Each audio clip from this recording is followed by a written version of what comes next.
एक नाम जो हजारों सालों से किंवदंतियों में सिर्फ फुसफुसाया जाता है, अश्वत्थामा। आज हम बात करेंगे एक ऐसे योद्धा की जिसके लिए अमरता यानी इमॉर्टैलिटी कोई वरदान नहीं बल्कि एक भयानक श्राप है। तो सबसे बड़ा सवाल, क्या महाभारत का कोई योद्धा 5000 साल से भी ज्यादा पुराना आज भी हमारे बीच जिंदा हो सकता है? ये एक ऐसी बात है जो सुनने में ही अजीब लगती है ना? कहा जाता है कि वो आज भी सुनसान वीरान जंगलों में भटकता है। उसका शरीर हमेशा बहते खून और मवाद से सना रहता है। एक ऐसी पीड़ा जिसका कोई अंत नहीं और अकेलापन जिसका एकमात्र साथी है। और सोचिए, वो आज भी राहगीरों से, लोगों से अपने उस कभी न भरने वाले घाव के लिए थोड़ा तेल और हल्दी मांगता है। ये डिटेल इस कहानी को सिर्फ एक कहानी नहीं रहने देती, बल्कि एक एहसास बना देती है, एक दर्द जो हम महसूस कर सकते हैं। और देखिए, ये सिर्फ कोई पुरानी कहानी नहीं है। मध्य प्रदेश के असीरगढ़ किले में एक ऐसा रहस्य है जिस पर यकीन करना मुश्किल है। वहां एक शिव मंदिर है जिसे रात को बंद कर दिया जाता है, पर जब सुबह उसके दरवाजे खुलते हैं तो अंदर ताजे फूल और चढ़ावा मिलता है। वहां के लोगों का पक्का मानना है कि ये कोई और नहीं बल्कि अश्वत्थामा ही है। तो चलिए इस रहस्य की जड़ तक चलते हैं। आखिर ये सब शुरू कैसे हुआ? एक महान योद्धा इस हालत तक कैसे पहुंचा कि उसे इतना भयानक श्राप मिल गया? अश्वत्थामा कोई आम योद्धा था ही नहीं। वो थे गुरु द्रोणाचार्य के बेटे और उन्हें जन्म मिला था स्वयं भगवान शिव के आशीर्वाद से। उनके माथे पर एक दिव्य मणि थी, एक जेम जो उन्हें भूख, प्यास, बीमारी, यहां तक कि हर हथियार से बचाती थी। उन्हें कोई मार ही नहीं सकता था और शायद इसीलिए उनका जो पतन हुआ वो और भी ज्यादा दुखद है। तो बदले की आग लगी कहां से? युद्ध के 15वें दिन पांडवों ने एक अफवाह फैला दी, अश्वत्थामा मारा गया। सच तो यह था कि अश्वत्थामा नाम का एक हाथी मारा गया था, लेकिन कृष्ण के शंखनाद ने इस सच को द्रोण तक पहुंचने ही नहीं दिया। अपने बेटे की मौत की खबर सुनकर द्रोण ने दुख में अपने हथियार नीचे रख दिए और उसी निहत्थे टूटे हुए इंसान को मार दिया गया। यही वो धोखा था जिसने अश्वत्थामा के दुख को बदले की आग में बदल दिया। और यहां से कहानी एक ऐसे अंधेरे मोड़ पर आती है जहां से वापसी का कोई रास्ता नहीं था। बदले की आग में अश्वत्थामा ने पाप की वो सारी सीमाएं तोड़ दी जो एक योद्धा को कभी नहीं तोड़नी चाहिए। उसकी प्रेरणा भी सोचिए कहां से आई। एक रात उसने एक उल्लू को सोते हुए कौवों पर हमला करते देखा और बस उसने भी बदला लेने के लिए वही कायरता भरा प्लान बनाया, एक ऐसा प्लान जो योद्धा धर्म के बिल्कुल खिलाफ था। वो अंधेरे का फायदा उठाकर चुपके से पांडवों के कैंप में घुस गया।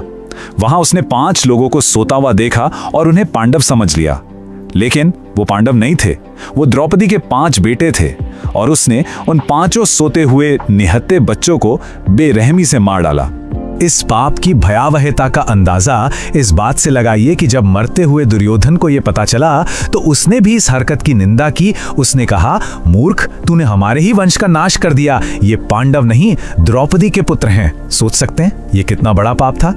पर वो यहां भी नहीं रुका। उसका सबसे बड़ा, सबसे घिनौना पाप अभी बाकी था। पांडवों के वंश को जड़ से मिटाने के लिए उसने अपना ब्रह्मास्त्र, एक तरह का महाविनाशक हथियार, चलाया सीधे गर्भवती उत्तरा के गर्भ पर, एक अजन्मे बच्चे पर। ये वो हद थी जिसे पार करने पर स्वयं भगवान कृष्ण का क्रोध भी जाग उठा।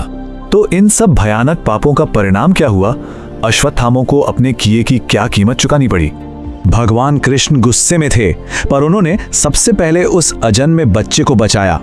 अपनी दिव्य शक्ति से उन्होंने ब्रह्मास्त्र को रोका और उस बच्चे की जान बचाई, जो आगे चल के राजा परीक्षित बना। पर अश्वत्थामा के पापों का हिसाब अभी बाकी था। यहां कृष्ण ने उसके दिव्य वरदान को एक अनंत श्राप में बदल दिया। उन्होंने अश्वत्थामा के माथे से वो रक्षा करने वाली दिव्य मणि जबरदस्ती निकाल ली और उसकी जगह एक गहरा, हमेशा बहता हुआ, कभी ना भरने वाला घाव दे दिया। और फिर दिया वो श्राप जो मौत से भी बदतर था। कृष्ण ने कहा कि वो कलयुग के अंत तक जिंदा रहेगा, एक अमर, लेकिन इस हाल में कि उसका शरीर हमेशा मवाद और खून से बहता रहेगा। उससे ऐसी बदबू आएगी कि कोई इंसान उसके पास खड़ा नहीं हो पाएगा। वो हमेशा के लिए वीरानियों में अकेले भटकता रहेगा, बिना किसी के सहारे या सहानुभूति के। लेकिन क्या इस अंतहीन पीड़ा का कोई मतलब भी है? क्या ये सिर्फ एक सजा है या फिर पश्चाताप यानी अटोनमेंट का एक लंबा, बहुत लंबा रास्ता? ये समझना जरूरी है। हमारे ग्रंथों में और भी चिरंजीवी हैं, यानी इमॉर्टल्स, जैसे हनुमान जी जो प्रभु की सेवा के लिए अमर हैं, या परशुराम जो धर्म की रक्षा के लिए अमर हैं। लेकिन अश्वत्थामा, वो अपने पापों की सजा भुगतने और पछतावा करने के लिए अमर है। उसकी अमरता कोई सम्मान नहीं, एक सजा है। पर शायद कहानी यहां खत्म नहीं होती।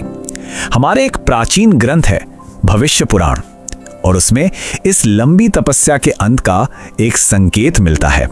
भविष्य पुराण कहता है कि जब कलयुग का अंत होगा तो अश्वत्थामा भगवान विष्णु के आखिरी अवतार यानी कल्कि के साथ मिलकर धर्म के लिए आखिरी बार लड़ेगा। सोचकर देखिए, हजारों साल की पीड़ा के बाद पश्चाताप का एक आखिरी मौका। और यहीं आकर ये कहानी हम सब के लिए एक बड़ा सवाल छोड़ जाती है। हजारों साल तक अपने पापों की सजा भुगतने के बाद क्या सेवक का ये आखिरी काम उसे वो मुक्ति दिला सकता है जिसकी वो युगों से तलाश कर रहा है? क्या उसके नसीब में आखिरकार शांति है? इसका जवाब शायद वक्त के पास ही है।